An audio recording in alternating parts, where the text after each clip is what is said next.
A new defeat for one of Donald Trump's closest indicted aides.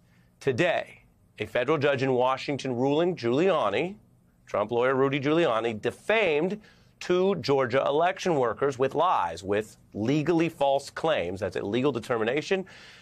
He did that on his way to trying to get the election to be stolen. Those workers, Ruby Freeman and her daughter Shane Moss, have come up before.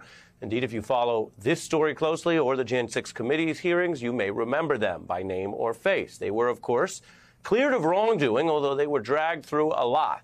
And while different people in public life, and most poll workers don't enter public life, have to deal with some public scrutiny, what they went through legally, I could tell you today, was way over the line. It was defamation. It was lies. It was threats and intimidation. I mentioned those hearings. They spoke memorably to the committee about how it all affected them. I've lost my name, and I've lost my reputation.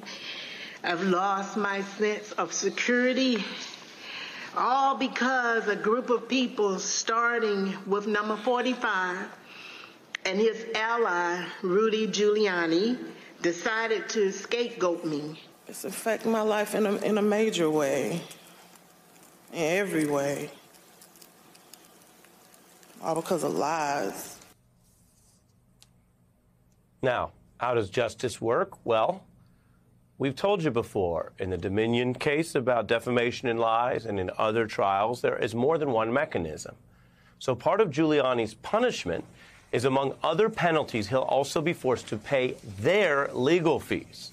That means whatever the court determined he caused, including their need to have legal fees in the first place, will not be borne by them anymore. He has to reimburse them.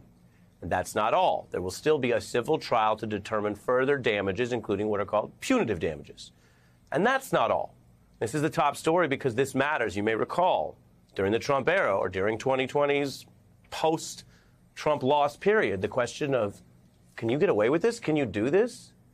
And in many cases, the answer is no. Here is this judge rebuking Giuliani, who was once, of course, a prosecutor and a mayor, and now, of course, a RICO defendant, for how he has systematically undercut the legal process in this very case. The judge saying that just as taking shortcuts to win an election carries risks, even potential criminal liability, bypassing the discovery process, that's a reference to Giuliani not fairly participating in the evidence, quote, carries serious sanctions.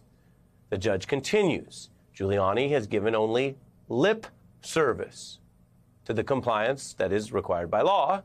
And then the judge says, donning a cloak of victimization may play well on a public stage to certain audiences, but in a court of law, this performance has served only to subvert the normal process. That's the process required by law, and of course the process that Giuliani used to use as a prosecutor against so many others.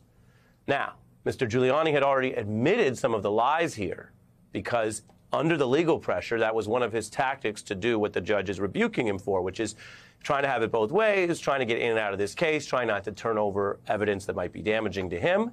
So he did that, and then you may recall quite recently when he was booked in that separate RICO case, he tried to deny admitting the lies that he once lied about in what could only be described as a newly misleading statement to NBC News' Vaughn Hilliard. This was right after Giuliani's booking in Georgia last week. Mr. Mayor, do you acknowledge that you made false statements? That is a total lie. Why don't you go put yourself somewhere now? But you acknowledged it. Why did you not fight that in the court? I acknowledge it. That was a stipulation that's done in every lawsuit. Not for the purposes of truth. You did not. You did not contest it. You had the opportunity to fight that. Wrong. Why? I did not, because I had to move on to legal issues. Now let me take another question. Well, he's continuing to move on with legal issues today. This is another setback for Giuliani. If you're keeping score, there's more than one case and more than one system. There is the criminal process, a higher bar of evidence required, the burden on the government, and a heck of a lot of people right now in a lot of pressure and trouble. Eastman, Giuliani, Meadows, that's the criminal side. Then over here you have the civil side, which also grinds forward. It is a measure of both justice and money, financial reimbursement to the people that a judge has basically ruled were defamed by RICO defendant Rudy Giuliani. We're joined tonight by two veterans of the famed SDNY prosecutorial office in New York, civil prosecutor Maya Wiley and former criminal prosecutor Jessica Roth. Welcome to you both. Maya, I take care to mention there's more than one process, and of course the criminal defendants have rights, and the entire burden will be on the government, Georgia or the United States government, in those cases. But it seems to me that it's not nothing that the civil process has already hammered Giuliani, that it's not nothing that this judge is publicly rebuking him, and that there will be costs. I'm curious your thoughts on this new development today.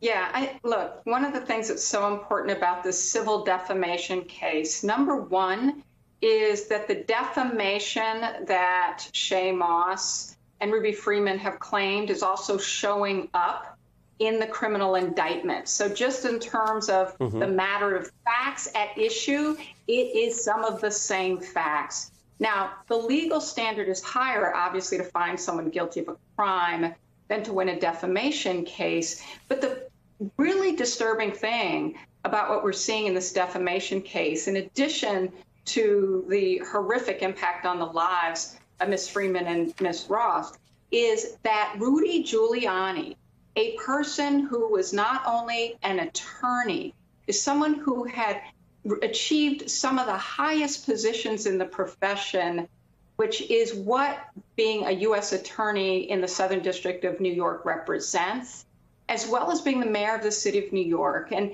he understands what the legal process is. He understands what it represents. He understands what's at stake.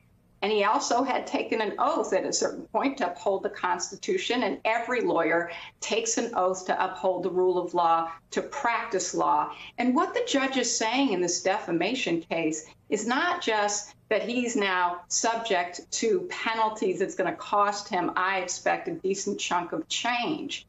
It's that he, as an attorney who swore that he understood the process, tried to manipulate it, mislead it, and do everything in his power to undermine basic rules, which accrue as rights essentially to the plaintiffs in this case, to get their full fair day in court.